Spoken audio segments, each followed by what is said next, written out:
بسم اللہ الرحمن الرحیم. اچھا بیٹے کے لیے پہلے ماں باپ کو تربیت کرنا ہے, تعلیم اور تربیت پہ بہت زیادہ فوکس کرنا ہے. اور جس طرح میں نے پہلے بھی عرض کیا تھا کہ تربیت کے اندر اس کو علم دینا ہے, اس پہ عمل کروانا ہے, اس کے اندر اخلاص اور للہیت کو پیدا کرنا ہے. اچھا بچہ وہ ہوتا ہے جو والدین کا احترام کرتا ہے, حسن سلوک سے پیش آتا ہے, ان کی بات کو مانتا ہے. اور جب آپ پوچھیں تفصیل کے اندر کہ حسن سلوک کسے کہتے ہیں, کہ ان کو مانگنے سے پہلے عطا کر دینا. یہ تمام چیزیں ایک اچھے بیٹے. اور قرآن مجید فرقان حمید سورہ لقمان کے اندر حضرت لقمان علیہ السلام اور ان کے بیٹے کی کنورزیشن ہے, اور اس میں جو حضرت لقمان علیہ السلام نے بیٹے کا جو انتخاب کر رہے ہیں لفظ کا, وہ ہے یا بنیہ. اور یا بنیہ کا جو عربی سے اردو میں معنی بنتا ہے وہ ہے اے میرے بیٹے, اے میرے جان جگر, اے میرے چاند. تو جب بھی قرآن یہ کہتا ہے کہ جب بھی آپ انتخاب کریں اپنے بچوں کو بلانے کے لیے, بچوں کا حق ہے تو ان کو اچھے ناموں سے پکارا جائے. جس طرح میرے آقا کریم صلی اللہ علیہ وآلہ وسلم سیدنا امام حسن, سیدنا امام حسین کو پکارا کرتے تھے. اور بہت زیادہ ان کے القابات ہیں. ایک تو وہ القابات ہیں کہ جو تاریخ کے اندر آتے ہیں, جیسے امام حسن کا سبت رسول ہے, ذکی ہے, نقی ہے, تقی ہے, بہت سارے القابات ہیں. اس طرح میرے آقا کریم صلی اللہ علیہ وآلہ وسلم اچھے ناموں سے پکارا کرتے ہیں. تو باپ کو چاہیے, ماں کو چاہیے بچے کو یا بچی کو قریب کرنے کے لیے اچھے ناموں سے پکارا کریں. دوسری بات یہ ہے کہ ان کو قرآن مجید فرقان حمید کی تعلیم دیں. اور اگر عام بچے ہیں تو نبی پاک صلی اللہ علیہ وآلہ وسلم اور نبی اسلام کے خاندان کے بچوں کی جو تاریخ ہے, جو ان کا عملی مظاہرہ ہے, اظہار ہے, اس پہ بتائیں. جیسے مثال کے طور پہ میں سید امام حسن کی بات کرتا ہوں. نبی علیہ السلام کا جب ظاہری وصال ہوا تو تقریباً آپ کی عمر 7.5 سال تھی. اس 7.5 سال کے اندر اب بی بی فاطمہ رضی اللہ تعالیٰ عنہ کی تربیت, امام حسن کی تربیت کیسی ہے کہ اس سے کہتے ہیں امام حسن کثیر ہمیں احادیث کے راوی نظر آتے ہیں. جو احادیث کی جو روایت ہے وہ امام حسن سے بہت زیادہ کثرت سے. سیدنا امام حسن رضی اللہ تعالیٰ عنہ کی تربیت کیسی ہے, ایک واقعہ ذہن میں, صبر کا, حلم کا. کیونکہ نبی اسلام نے فرمایا حسن کو میرا حلم عطا کیا گیا ہے, اور حلم جو ہے وہ سینے سے ہوتا ہے. اور امام حسین کو شجاعت عطا کی گئی ہے, اور شجاعت قدم سے ہوتی ہے. اور ہم نے دیکھا کہ ساری زندگی حلم کا معاملہ رہا, کشادگی کا معاملہ, درگزر کا معاملہ رہا, اور اس کا عملی نمونہ امام حسن نظر آئے, اور شجاعت میدان کربلا میں امام حسین نظر آئے. تو امام حسن, امام حسین ہمیں دونوں نظر آئے. اب ایک صبر کا ایک واقعہ کہ کس طرح نبی اسلام نے تربیت کی ہے. لیکن جب یہاں کوئی ایلیٹ کلاس کا نا بہت بڑے باپ کی اولاد ہے, اس کی گردن میں سریا ہوتا ہے, سینہ چوڑا ہوتا ہے, وہ کسی سے بات نہیں کر رہا ہوتا, مگر قربان جاؤں میں جب بھی دیکھتا ہوں امام حسن کو, امام حسین کو, کہ مولائے کائنات سیدنا علی حیدر کرار جو امیر المؤمنین ہے, وہ ان کے صاحبزادے ہیں, گزر رہے ہیں, راستے میں فقیر بیٹھے ہیں, فقیر دعوت دے رہے ہیں. ہمارے یہاں کوئی لینڈ کروزر کے اندر ہو اور کسی بڑے باپ کی اولاد ہو تو وہ دیکھنا پسند نہیں کرتا, مگر یہ فاطمہ اور علی کے لال ہیں جو نیچے اتر آتے ہیں, جو جنت کے سردار ہیں. ہاں دیکھیں ہر بندہ کوشش کرتا ہے, میں روزہ اس لیے رکھ رہا ہوں لالچ ہے جنت میں جاؤں, میں زکوٰۃ ادا کر رہا ہوں جنت میں جاؤں, میں حج کرنے جا رہا ہوں جنت میں جاؤں, میں جنت تلاش کر رہا ہوں اور جنت ان کو تلاش کر رہی ہے.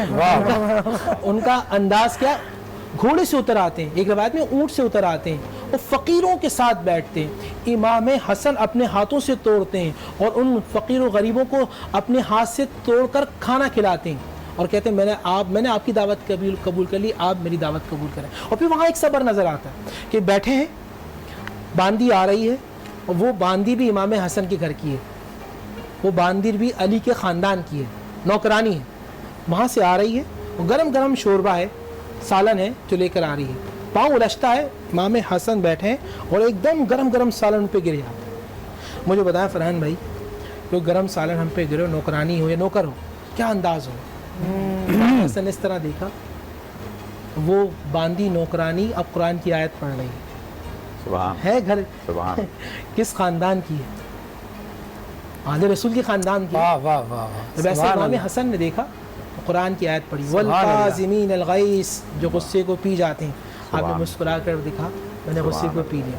والعافین عن الناس, اب پھر باندھی قرآن کی آیت پڑھتی ہے, والعافین عن الناس, جو لوگوں کو معاف کر دیتے ہیں. آپ فرماتے ہیں میں نے معاف کر دیا. سبحان اللہ. اللہ یحب المحسنین, وہ باندھی پھر قرآن کی آیت پڑھتی ہے کہ جو احسان کرتا اللہ اسے پسند کرتا. جا میں نے تجھے واہ واہ واہ واہ واہ. سبحان اللہ مطلب کہ گرم چیز گرائی، نہ اس کو ڈانٹا، نہ اس کو کچھ کہا، بلکہ معاف بھی کر دیا اور آزاد بھی کر دیا.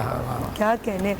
بہت اچھی گفتگو مفتی صاحب نے فرمائی، اور میرا بھی دل چاہتا ہے کہ 2 جملے عرض کروں کہ کیوں نہ ہو یہ گھرانہ ہی وہ ہے کہ جو یہاں کا نہیں ہے. جی اے نور کے پتلے تجھے کیا خاک سے نسبت، احسان تیرا ہے جو زمین پر اتر آیا. سبحان اللہ. یہ وہ ہستیاں ہیں جو وہاں کی مخلوق ہیں، نورانی مخلوق ہیں. اللہ نے ان کو نورانی ہستی بنا کر ظاہری بشری جنبہ اس لیے عطا کیا تاکہ لوگ ان سے مانوس ہوں، ایک دوسرے سے گفتگو کر سکیں اور پیغام الہی کو لے سکیں اور اپنی زندگی کو استوار کر سکیں. آپ دیکھیے امام حسن علیہ السلام صرف 4 دن کے ہیں، 40 دن کے نہیں، 40 سال کے نہیں، 4 دن کے. بخاری شریف میں روایت موجود ہے کہ مادر گرامی کی گود میں لیٹے ہوئے ہیں اور آسمان کی طرف مسلسل دیکھ رہے ہیں. ترجمہ کرنے والوں نے لکھا ہے کہ ٹک ٹکی باندھ کر دیکھ رہے ہیں، یعنی آنکھ جھپک نہیں رہی. تو بی بی ام ایمن جو اس گھر کی کنیز ہیں، جیسے کہ مولانا نے فرمایا یہ جو کنیزیں ہیں اس گھر کی وہ بھی عالمہ ہیں. جناب فضہ جو اس گھر کی کنیز تھیں 20 سال تک قرآن مجید کے علاوہ گفتگو نہیں فرماتی تھی. اگر کوئی بات کرتا تھا آپ کا نام کیا ہے تو قرآن سے جواب دیتی تھی، آپ کیا کر رہی ہیں تو قرآن سے جواب دیتی تھی، آپ کہاں جا رہی ہیں تو قرآن سے جواب دیتی تھی. تو وہ بیویاں جو اس گھر کی کنیز ہیں. تو بی بی ام ایمن نے سوال کیا کہ آقا زادی یہ آپ کے لال 4 دن کے مولا حسن مسلسل آسمان کی طرف کیا دیکھ رہے ہیں؟ تو بی بی مسکرا کے فرماتی ہیں ام ایمن یہ میرا لال میری گود میں لوح محفوظ کا مطالعہ کر رہا ہے. سبحان اللہ. آپ اندازہ لگائیے، لوح محفوظ مولانا سے پوچھئے وہ تختی ہے، وہ لوح ہے جس پہ آدم سے لے کے قیامت تک سب کچھ لکھا ہوا ہے. بتائیے جو 4 دن کے امام لوح محفوظ کے عالم ہو، پھر قرآن کہہ رہا ہے کہ وَكُلَّ شَيْءٍ أَحْصَيْنَاهُ فِي إِمَامٍ مُبِينٍ، ہم نے ہر شے کو امام مبین میں جمع کیا. اس کا مطلب ہے جو 4 دن کا لوح محفوظ کا مطالعہ کرے وہ امام مبین ہے. پھر یہ جب آگے بڑھتے ہیں، ان کی ایج حیات آگے بڑھتی ہے، تو پھر ان کا ایک دسترخوان مشہور ہو جاتا ہے کہ جو دسترخوان امام حسن علیہ السلام کے نام سے آج بھی مدینے میں جاری ہے. 1400 سال سے آج بھی مدینے میں دسترخوان امام حسن علیہ السلام جاری ہے. وہاں مدینے میں ایک علاقہ ہے جو اوالی کے نام سے آج بھی، جو اس کا پہلے نام علی تھا لیکن نام اب وہ بگڑتا اوالی ہو گیا. تو اس محلے میں ایک مزرعہ ہے، ایک باغ ہے جس میں آج بھی امام حسن علیہ السلام کا دسترخوان جاری ہے 1400 سال سے. تو میں گزارش کروں گا، میرے علم میں ہے فرحان بھائی کے پاس ایک دسترخوان کے حوالے سے کلام ہے، تو اگر آپ التماس کریں میری طرف سے. بالکل باتوں کے ذریعے ہدیہ جا رہا ہے امام کو، تو میں چاہوں گی کہ کلام کا ہدیہ بھی ان تک پہنچے. بہت شکریہ، میرے لیے سعادت کی بات ہے. اللہ سلام. جی جزاک اللہ، ماشاءاللہ.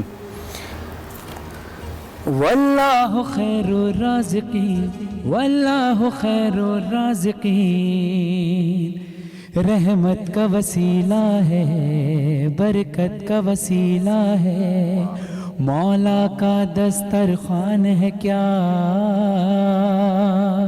نعمت کا وسیلہ ہے، میرے گھر میں سجا ہے آج مولا کا دسترخوان، میرے گھر میں سجا ہے آج مولا کا دسترخوان، میرے گھر میں سجا ہے آج مولا کا دسترخوان. مشہور زمانے والوں میں تھا دسترخوان حسن کا، اس گھر کا دسترخوان بھی ہے اس دسترخوان کا صدقہ. ہاں رزق کی تنگی دور کرے، ہاں رزق کی تنگی دور کرے، ہے ایسا دسترخوان مولا کا دسترخوان، میرے گھر میں سجا ہے آج مولا کا دسترخوان. ہو جس کے گھر میں رزق کی تنگی دسترخوان سجا لے، گھر کچھ بھی نہیں ہو پاس تو بس پانی پہ نظر دلا لے، پھر دیکھ وسیع کرتا ہے مولا کیسا دسترخوان، مولا کا دسترخوان میرے گھر میں سجا ہے آج مولا کا دسترخوان منسوب کسی معصوم سے کر دو گھر کا دانا دانا واہ واہ واہ۔ ایک بار درود پاک پڑھو سائل کو کھلا دو کھانا تاریخ میں ایسا دیکھا ہے زہرا کا دسترخوان مولا کا دسترخوان سب سال لکھتے ہیں کہ من شبیر کے روزے پر جاتے ہیں جتنے چاہنے والے سب کھاتے ہیں تقدیر سے کیسے کیسے پاکنے والے مولا کے در پہ ملتا ہے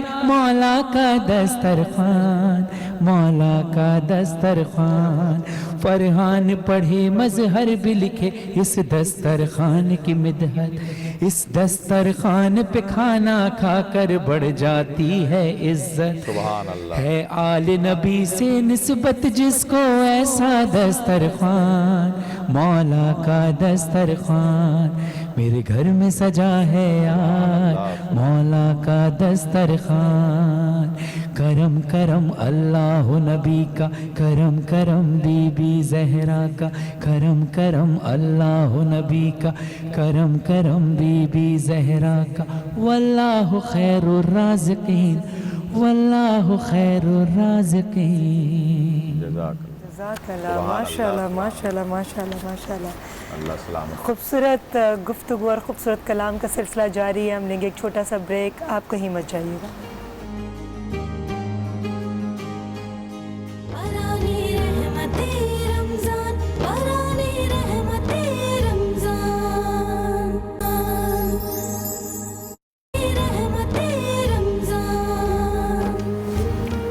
بران رحمت میں آپ سبھی کو خوش آمدید. آپ کی آسانی کے لیے اب آپ بغیر کسی پریشانی کے گھر بیٹھے بآسانی میگا مارٹ سے شاپنگ کر سکتے ہیں اور گرمی میں آپ کو لائنز میں لگنے کی ضرورت نہیں.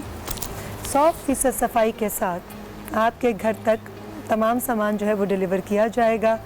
آپ وزٹ کر سکتے ہیں ان کی ویب سائٹ پر www.megamart.pk. آسانیاں کیسے تقسیم کی جا سکتی ہیں یہ بھی ایک طریقہ ہے. آپ سوال پوچھیں گے یا میں پوچھ لوں؟ آپ کریں سوال کیونکہ آپ کے سوال کا انداز یہ بھی اچھا ہے. ہمارے پاس کچھ سوالات لکھے ہوتے ہیں لیکن ریما صاحبہ جو ہے نا فی البدی جو سوال کرتی ہیں مجھے خود اچھا لگتا ہے کہ جس انداز سے یہ پوچھ رہی ہوتی ہیں اور ان کا جو انداز ہے وہ اس انکساری کے ساتھ ہے کہ جیسے ایک طالب علم حاصل کرنا چاہتا ہے. تو مجھے خود اچھا لگتا ہے کہ آپ سوال کر رہی ہوتی ہیں اور میں آپ کریں. آپ کی کشادہ دلی ہے. آپ کے پاس بھی اتنے پلندہ ہے مگر آپ مجھے موقع دے دیتے ہیں. بہت بہت شکریہ فرحان. مولانا صاحب میں آپ سے جاننا چاہوں گی کہ کیا یہ حقیقت ہے کہ بیٹے جو ہیں وہ ماں کے زیادہ قریب ہوتے ہیں بنسبت باپ کے؟ ہاں یہ اصل میں ایک فطری عمل ہے اور فطری عمل یہ ہے کہ ہمارے سامنے جو کردار ہے وہ انبیاء علیہ السلام کا ائمہ علیہ السلام کا. آپ دیکھیے کہ انبیاء علیہ السلام میں کئی انبیاء کے واقعات ہیں کہ جو بیٹا ہے بیٹی نہیں ہے تو اللہ سے سوال کرتے ہیں نماز میں شب میں کہ یا اللہ مجھے بیٹی عطا فرما. تو ایک نبی علیہ السلام سے اللہ تعالیٰ نے پوچھا کیا کہ تم بیٹی کیوں چاہتے ہو؟ تو انہوں نے کہا اس لیے کہ میرے جنازے کی زینت بن جائے.